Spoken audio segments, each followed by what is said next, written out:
start recording, good. So if you want to go back and look at it, you can. I'm just going to make a SFML project, just like that. And I'll call it assignment 4. No spaces or anything like that. Look, notice I don't have any spaces in this file folder either. Sometimes having spaces can screw it up, just remember that. I think it's usually fine, depending.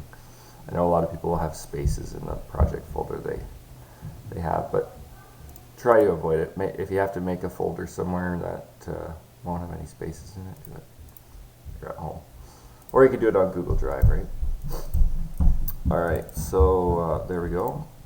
Oh yes, okay, hold on. Present now.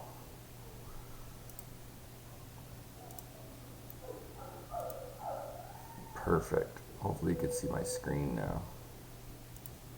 I was just mentioning that if I go to new project, SFML project, like that, I don't have any spaces in my folder there. That's a good thing. You can run yours off your Google Drive if you set up Google Drive at home. If you download Google Drive, like if you go Google Drive like that and click download, you can get it at home just like you would have it at school, and then you could you know, it would show up down here on your computer, and it would also show up in your drive somewhere. It would show up along the side as well, so you can work with everything you had at the school as well. Anywho,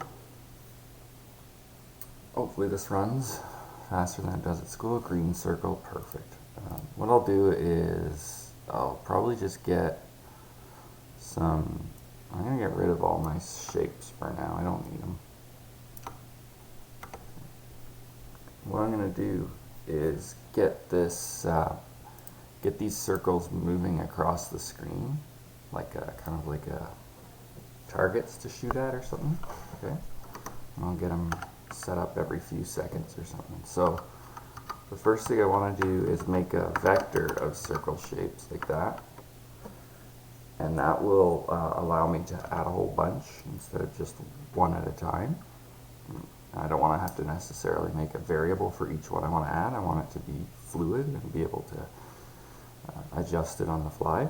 So I'll call this, I call it like row 1, because maybe I'll have a few rows of targets coming down the screen. Okay, cool. Now, before I do anything, I can draw these, this row 1 like this. I could go 4, and then I make a for loop that goes from 0 to the size of row 1, which is 0 right now. So it won't draw anything. Oops. However, I can go window dot draw, and then I could go row 1 I like that. And that will draw all of the circle shapes in my vector. Now, big crash. Row 1 dot size is what I needed. There you go. But I don't have anything inside of this vector, so it doesn't draw anything. It's okay. How about every, I don't know, 1 second, we will add something to our row vector. So I'm going to make a time variable. Now this is an SFML time variable. I'm going to call it row 1 clock. Yeah. Okay, now row 1 clock, let me see, row 1 clock, like that, has only a few options. You can print it out as seconds or milliseconds. Actually, I don't want the time variable. I actually want that to be a clock variable. A little rusty here. Okay. So If I go row 1 dot clock, you can see there's a few things I can do. Okay, I can either get a lapse time or restart the clock. Okay. And what I'm going to do is the second I make this variable, row 1 clock, it's going to start at 0 time. And then let's just do something like print it out. So here's one way to print it out. I go row 1 clock dot get a lapse time. That's going to report out a time command there, which cout won't know how to deal with. So if I press run, it'll say, oh, my double arrow cout operator doesn't know how to put time on the screen. So you have to hit dot one more time and then pick S seconds. So that will print basically a running clock for that. And I can restart it anytime I want. If I restart it right after I print it, it'll basically show me row 1 dot clock, row 1 clock. It'll show me how long each frame runs for. Basically gives you your frame time. It's around 0.017 seconds, which works out to be 60 frames a second, by the way, which is what we say here. If I get rid of this, you'll see it's a really big, really small number. Yeah, it's like a 10,000th of a second. I'm going to keep that in there. Okay, so let's do something like maybe I'm going to put all my code here on line 26. I don't want any code in this weird while loop that we haven't dealt with yet, or anything like that. Don't need to restart or look at my clock for now. What I'm going to do is say if row 1 clock dot get elapsed time dot as seconds, so that's going to tell me my timer. If it's ever bigger than 1 second, then what I want to do is add, I want to add a circle to my vector. Okay. So I'm going to go row 1, which is the name of the vector. The way to add stuff to a vector is to write dot push back, and then brackets give it what you want to add to it. So I'm going to put a circle shape like that, except it needs empty brackets. Now every second I will have a circle shape in my vector. So after 10 seconds I'll have 10 of them in there. And I already have this command to draw them all. The problem is every time I add one it'll have 0 radius. The color will be white and it will be at the very top left of the screen at 0, 0. So I'm going to change that by going row 1 dot back, because that will be the one that I just added, and then I can do all of the commands I could on my circle shape. So I'm going to go set radius first of all, and maybe make it 50 pixels. I'm going to go row 1 dot back, and set its origin. It's always best if you can set the origin to the radius of the radius so that it's centered on its anchor point. We go row 1 dot back, so this is all in the same circle shape I just added. I'll set the color to whatever you want. I might just pick one of their standard ones, cyan, something like that. And if I run this, you'll see every second you can see it drawing one there.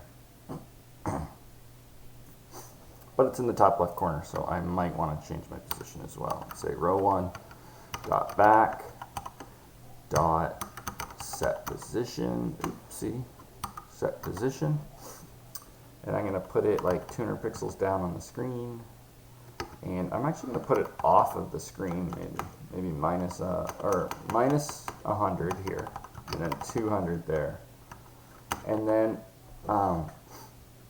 what I'll do is I will, where I'm drawing them, I will go row 1 I dot move, and I'm going to move it 10 pixels in the right direction. So these things should slowly kind of creep across the screen every second or so. Whoa! What I forgot to do here was, so now it basically was just adding one every frame because the timer was always greater than 1 second afterwards. So here I'm going to restart my clock so that every time it's bigger than 1 second, I set it back to 0. There's a command to restart the clock like that. So now, every second, it should put one across the screen. There, you can see they're kind of like targets, eh? And then, so that's cool. The only problem is, with that, is if I see out the size of my row 1, okay? Row 1 dot size.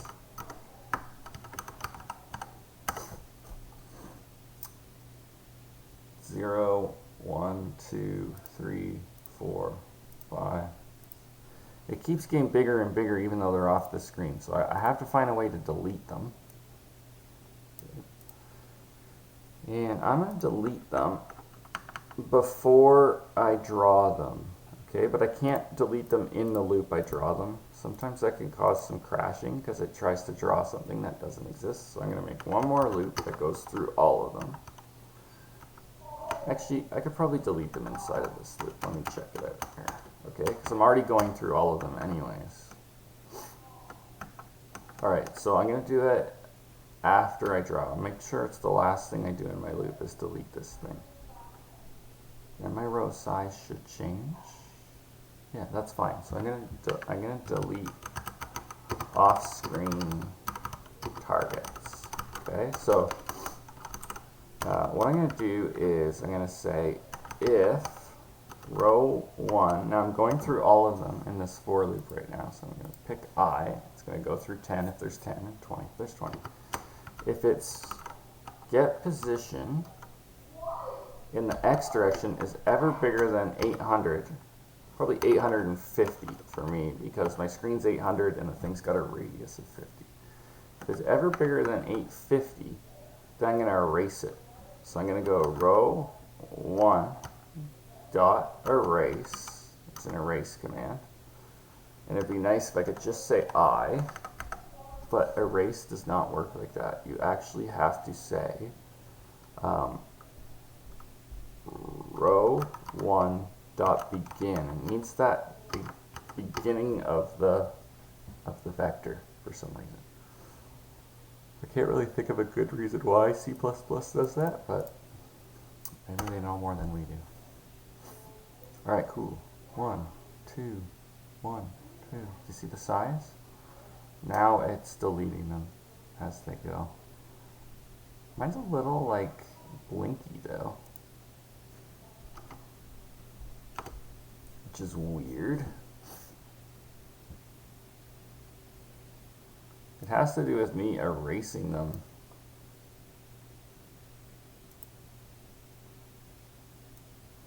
I think I might just erase them in their own separate for loop.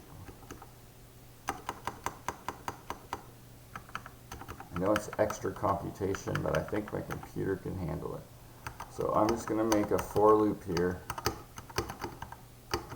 I is less than row 1 dot size. That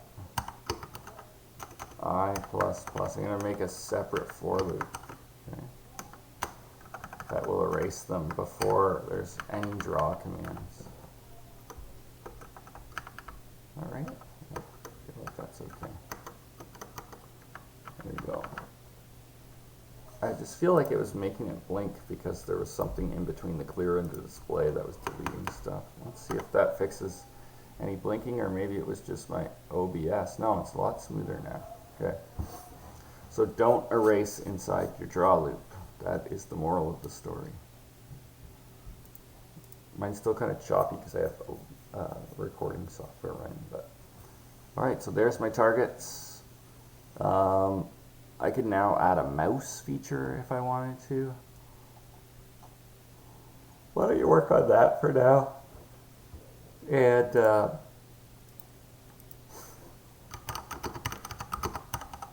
see if you can get something like that working, maybe a couple of rows, or you don't necessarily have to do a targets running across the screen, but I wanted to show some people who are maybe hadn't started the project, or I know someone in an email asked me like how the time variable works, so hopefully that clears it up a little bit as well.